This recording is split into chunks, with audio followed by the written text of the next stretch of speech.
ഓ വന്നമ്മേ. ബസ്സൊക്കെ കിട്ടിയപ്പോ ലേറ്റ് ആയി. ഷിഫ്റ്റ് കഴിഞ്ഞ് ഇറങ്ങിയത് കുറച്ച് വൈകിപ്പോയി. ഇതെന്തുവാ കിട്ടില്ലേ?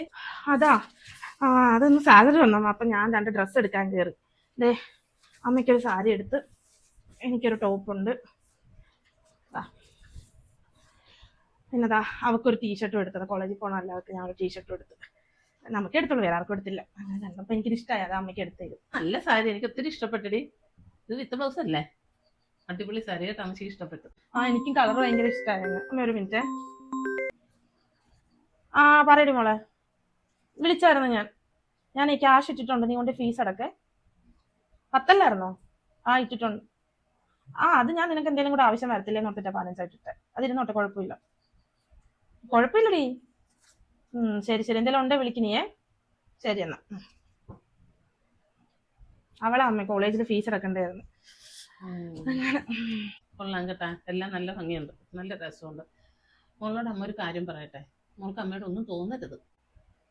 എന്താ അമ്മേ പറ. അയ്യോ എന്ത് തോന്നാനാ, പറയാമ്മ. അത് വേറൊന്നുമല്ല മോളെ, ഇപ്പൊ മോളുടെ അനിയത്തിയെ പഠിപ്പിക്കുന്നതെല്ലാം മോള് തന്നെയാണ്. നീ വിലയെടുക്കുന്ന കാശിന്റെ 3/4 ഭാഗവും കൊടുക്കുന്നത് അവൾക്ക് വേണ്ടിയിട്ടാണ്, അവളുടെ പഠനത്തിന് വേണ്ടിയിട്ട്. അതെന്ത് വായിക്കൊള്ളട്ടെ, അമ്മയ്ക്ക് അതിൽ യാതൊരു വിധത്തിലുള്ള ബുദ്ധിമുട്ടുമല്ല. പക്ഷെ അതിൽ നീ നിന്റെയും കൂടെ കാര്യത്തിന് വേണ്ടി കുറച്ച് മാറ്റണം.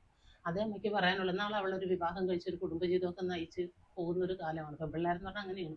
അപ്പൊ എന്ത് ചെയ്യും? നിന്നെ അവള് തിരിഞ്ഞു നോക്കും, നിനക്ക് ഉറപ്പുണ്ടാ? അല്ലെ അവള് എന്താ, എനിക്കത് ഓർക്കാൻ വയ്യ. നിനക്കൊരു വിഷമം തട്ടുന്ന രീതിയിൽ അവളിൽ നിന്നുണ്ടായാലൊക്കെ. അതുകൊണ്ടാണ് അമ്മ അങ്ങനെ ഒന്ന് സൂചിപ്പിച്ചത് കേട്ടാ. അമ്മ പറഞ്ഞതിന് എനിക്കൊന്നും തോന്നൂല അമ്മ. പക്ഷെ ഞാനൊരു കാര്യം പറയട്ടെ അമ്മ അടുത്ത്. ഞങ്ങളുടെ അച്ഛനും അമ്മയ്ക്കും ഞങ്ങൾ 2 പേരേ ഉള്ളൂ. അവളും ഞാനും തമ്മിൽ ഒരു 6-7 വയസ്സിന്റെ വ്യത്യാസമുണ്ട്. പക്ഷെ എനിക്ക് ഓർമ്മ വെച്ചപ്പോൾ തൊട്ട് അച്ഛനും അമ്മയും ഞങ്ങൾക്ക് 2 പേർക്കും എന്ത് വാങ്ങിച്ചാലും തുല്യമായിട്ടേ വാങ്ങിച്ചിട്ടുള്ളൂ. ഞങ്ങൾക്ക് 2 പേർക്കും ഒരേ രീതിയിൽ എല്ലാം ചെയ്തിട്ടുള്ളൂ. ഒരാൾക്ക് കൂടുതൽ ഒരാൾക്ക് കുറവെന്നും പറഞ്ഞവരൊന്നും ചെയ്തിട്ടില്ല. ഞങ്ങളെ പഠിപ്പിച്ചതും അങ്ങനെ തന്നെ, ഒരേ സ്കൂളിലല്ല. അപ്പം എൻ്റെ പഠിത്തം കഴിഞ്ഞ് ഞാനൊരു കോഴ്സൊക്കെ ആയിട്ട് പോയപ്പോഴും അച്ഛൻ എല്ലാം നല്ല രീതിയിൽ തന്നെ എനിക്ക് ചെയ്തു. പഠിത്തം കഴിഞ്ഞ് വന്നിരുന്ന എൻ്റെ കല്യാണം. പക്ഷെ അച്ഛൻ അന്ന് ജോലിയും കാര്യങ്ങളൊക്കെ നന്നായിട്ട്, ബിസിനസ്സൊക്കെ നന്നായിട്ട് പോയപ്പോൾ എല്ലാം നല്ല രീതിയിൽ തന്നെ നടത്താൻ പറ്റി. അപ്പൊ അതൊക്കെ കഴിഞ്ഞ് വന്നപ്പോൾ പെട്ടെന്നൊരു സിറ്റുവേഷൻ വന്ന് അവരുടെ സാമ്പത്തിക സ്ഥിതിയൊക്കെ മോശമാകാൻ തുടങ്ങി. ഞാൻ പഠിത്തം കഴിഞ്ഞ് കല്യാണം കഴിഞ്ഞിട്ട് ജോലിക്ക് ഒന്നിനും പോവാണ്ട് നിൽക്കുക. ശരിക്കും പറഞ്ഞാൽ ഞാൻ അങ്ങനൊന്നും ആഗ്രഹിച്ചിട്ടില്ല. പഠിക്കണം അത്രേ ഉണ്ടായിരുന്നുള്ളൂ. ജോലിക്ക് പോകുന്നതിനെ പറ്റി പോലും ചിന്തിച്ചിട്ടുണ്ടായിരുന്നില്ല. പക്ഷെ അവളെന്ന് വെച്ചാൽ ചെറുതിലെ തൊട്ട് എപ്പോഴും ഇൻഡിപെൻഡന്റ് ആവണമെന്ന് പറഞ്ഞ് ജീവിച്ചൊരു പെങ്കൊച്ച. അപ്പം അച്ഛന് പെട്ടെന്ന് അങ്ങനത്തെ ഒരു അവസ്ഥ വന്നപ്പോൾ അവളുടെ പഠിത്തം പാതിക്ക് വെച്ച് മുടങ്ങേണ്ട ഒരു അവസ്ഥ വന്നു. അവരുടെ പരമാവധി അവർ ശ്രമിക്കുന്നുണ്ട്. അപ്പൊ അവള് അവളുടേതായ പറ്റുന്ന രീതിയിൽ പല പല ജോലികൾ ചെയ്തും അവളുടെ കാര്യങ്ങളൊക്കെ അവൾ നോക്കാൻ തുടങ്ങി. ഇതൊന്നും ഞാൻ പക്ഷെ അറിയുന്നുണ്ടായിരുന്നില്ല. അവർക്കുള്ള സമ്പാദ്യം മുഴുവൻ അവർ അതുവരെ സേവ് ചെയ്തത് ഫുൾ എനിക്ക് തന്നു വിട്ടു. എന്നെ പഠിപ്പിച്ചു. ഞാൻ വൈകിയാണ് മനസ്സിലാക്കിയത് അവൾ ഇങ്ങനെ കുറെ ജോലിക്കൊക്കെ പോയി ബുദ്ധിമുട്ടുന്ന കാര്യങ്ങളൊക്കെ. അവരപ്പോഴും എന്നൊന്നും അറിയിച്ചില്ല. പക്ഷെ അപ്പം ഞാൻ ചിന്തിച്ചപ്പം അച്ഛനും അമ്മയും അവരുടെതെല്ലാം എനിക്ക് തന്നപ്പോ അവർക്ക് വേണ്ടി ഞാനല്ലേ ചെയ്യേണ്ടതമ്മേ. അവർക്ക് വേണ്ടി ഞാനിപ്പോ ചെയ്തില്ലെങ്കിൽ നാളെ ഞാൻ നന്നായിട്ട് ജീവിക്കുമ്പോൾ അവള് മോശമായിട്ട് ജീവിക്കേണ്ട ഒരു അവസ്ഥ ഉണ്ടാവും. അപ്പം അച്ഛനും അമ്മയും എനിക്ക് തന്നത് എന്താണോ അത് ഞാൻ അവർക്ക് കൊടുക്കേണ്ടത് എൻ്റെ ഉത്തരവാദിത്തമാണ്. അപ്പൊ ഇപ്പം ഞാൻ അനുഭവിക്കുന്നതെല്ലാം അവളും കൂടെ അനുഭവിക്കേണ്ട കാര്യങ്ങളാണ്. അതുകൊണ്ട് എനിക്കിപ്പോൾ ഉള്ളത് ഇന്ന് എന്താണെങ്കിലും പകുതി ഞാൻ നേരെ കൊടുക്കുന്നത് അവൾക്കാ. കാരണം നാളെ അച്ഛനും അമ്മയും ഇല്ലാത്തൊരു സമയം വന്നാലും അവള് വിഷമിക്കരുത്. ചിലപ്പോൾ അന്ന് ഈ പറഞ്ഞ പോലെ ഞാനും ചിലപ്പോൾ മാറിയേക്കാം. എൻ്റെതായ ഒരു കുടുംബം തിരക്കില് ഒരുപക്ഷെ എനിക്കൊന്നും ചെയ്യാൻ പറ്റില്ല എന്നൊരവസ്ഥ വന്നേക്കാം. അന്ന് അവൾ എനിക്കൊരു ബാധ്യത ആവരുത്. അതിനു വേണ്ടിയിട്ടാണ് ഇന്ന് ഞാൻ അവളെ സേഫ് ആക്കാൻ നോക്കുന്നത്.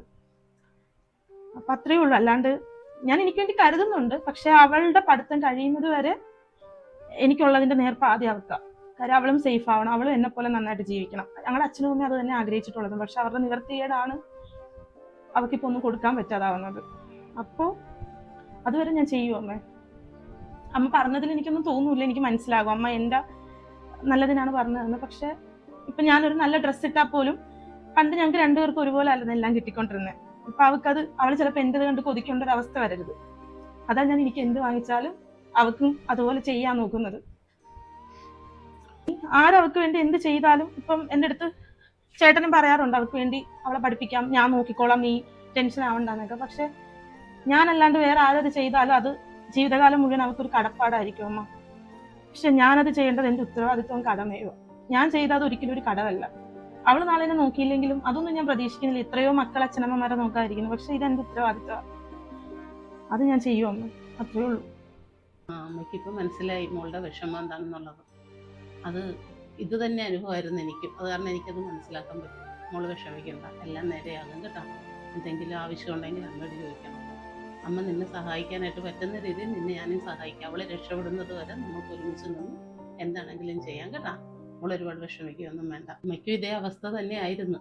ഒന്ന് താങ്ങാൻ ഇതുപോലെ നിന്നെപ്പോലൊരു കൂടപ്പുറപ്പ് എനിക്കുണ്ടായിരുന്നെങ്കിൽ ഞാനും ഇന്ന് എവിടെയെങ്കിലും എത്തിയനായിരുന്നു. എനിക്കത് ശരിക്കും എനിക്ക് മനസ്സിലായത് ഇപ്പോഴാണ്. മോള് വിഷമിക്കണം. അമ്മ അറിയാതെ പറഞ്ഞു പോയതാണ് കേട്ടോ. അമ്മ മോളുടെ കൂടപ്പുറപ്പിന് കൊടുക്കുന്നതിൽ അമ്മയ്ക്ക് ഒരു കുഴപ്പവും ഇല്ല, സന്തോഷമേ ഉള്ളൂ.